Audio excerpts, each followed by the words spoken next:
ਤੁਹਾਨੂੰ ਯਾਦ ਹੋਊਗਾ ਜਿਹੜਾ ਕਾਂਗਰਸਮੈਨ ਮੈਸੀ ਆ, ਰੋ ਖੰਨਾ ਦੇ ਨਾਲ ਰਲ ਕੇ ਜਿਨ੍ਹਾਂ ਨੇ ਐਪਸਟੀਨ ਫਾਈਲਸ ਵਾਲਾ ਮੁੱਦਾ ਚੱਕਿਆ ਸੀਗਾ, ਉਹਨਾਂ ਦੀ ਵੀ ਰੀ-ਇਲੈਕਸ਼ਨ ਹੋ ਰਹੀ ਹੈਗੀ ਆ। ਸੋ ਉਹਨਾਂ ਦੇ ਅਗੇਂਸਟ ਜਿਹੜਾ ਕੈਂਡੀਡੇਟ ਆ ਟਰੰਪ ਉਹਨਾਂ ਨੇ ਖੜਾ ਕੀਤਾ ਆ ਵੀ ਉਹਨਾਂ ਨੂੰ ਹਰਾਉਣ ਲਈ, ਕਿਉਂਕਿ ਉਹ ਕਾਫੀ ਵਾਰੀ ਮੰਦਾ ਚੰਗਾ ਬੋਲ ਹਟੇ ਆ ਮੈਸੀ ਦੇ ਅਗੇਂਸਟ ਵੀ ਇਹ ਜਿਹੜਾ ਰਿਪਬਲਿਕਨ ਹੋ ਕੇ ਵੀ ਇਦਾਂ ਦੇ ਕੰਮ ਕਰਦਾ ਆ।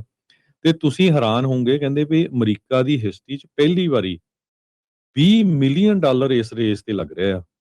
ਯੂਸ਼ ਗਰੁੱਪ ਬਹੁਤ ਜ਼ਿਆਦਾ ਜਿਹੜੇ ਪੈਸੇ ਆ ਉਹਦੇ ਅਗੇਂਸਟ ਲਾ ਰਹੇ ਆ, ਮੈਸੀ ਦੇ ਅਗੇਂਸਟ $20 ਮਿਲੀਅਨ ਇੱਕ ਕਾਂਗਰਸ ਦੀ ਜਿਹੜੀ ਸੀਟ ਤੇ ਲਈ, ਜਿੱਥੇ ਯੂਜ਼ਲੀ ਕਹਿੰਦੇ $2-3 ਮਿਲੀਅਨ ਦਾ ਖਰਚ ਹੁੰਦਾ ਕਿਉਂਕਿ ਏਪੈਕ ਨੂੰ ਉਹ ਐਕਸਪੋਜ਼ ਕਰ ਰਿਹਾ ਆ। ਉਹਨੇ ਜਿਹੜੀ ਵਾਰ ਨੂੰ ਲੈ ਕੇ ਵੀ ਕਿਹਾ ਵੀ ਤੁਸੀਂ ਇਜ਼ਰਾਈਲ ਦੀ ਫਾਈਟ ਕਿਉਂ ਰਨ ਕਰਦੇ ਆ। ਸਿਧਾਂਤਕ ਗੱਲਾਂ ਜਿਹੜੀਆਂ ਵਿੱਚ ਕਿਤੇ ਜਿਹੜੇ ਥਾਮਸ ਮੈਸੀ ਆ ਉਹ ਕਰਦੇ ਆ, ਉਸੇ ਲਈ ਟਰੰਪ ਦੀਆਂ ਅੱਖਾਂ ਦੇ ਵਿੱਚ ਰੜਕਦਾ। ਤੁਸੀਂ ਦੇਖੋ ਵੀ ਟਰੰਪ ਹੁਣਾਂ ਨੇ ਕੋਲੋਰਾਡੋ ਦੇ ਲੋਕਾਂ ਦਾ ਪਾਣੀ ਬੰਦ ਕਰਤਾ। ਪਤਾ ਕਿਉਂ?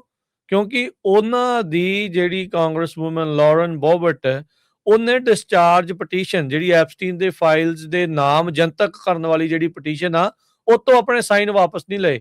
ਹੁਣ ਤੁਸੀਂ ਦੇਖੋ ਵੀ ਆਪਣੇ ਦੋਸਤਾਂ ਨੂੰ ਬਚਾਉਣ ਦੇ ਲਈ, ਆਪਣੇ ਘਿਨਾਉਣੇ ਕੰਮ ਪੈਡੋਫਾਈਲ ਬਚਾਉਣ ਦੇ ਲਈ ਟਰੰਪ ਕਿੱਥੇ ਤੱਕ ਜਾ ਰਿਹਾ।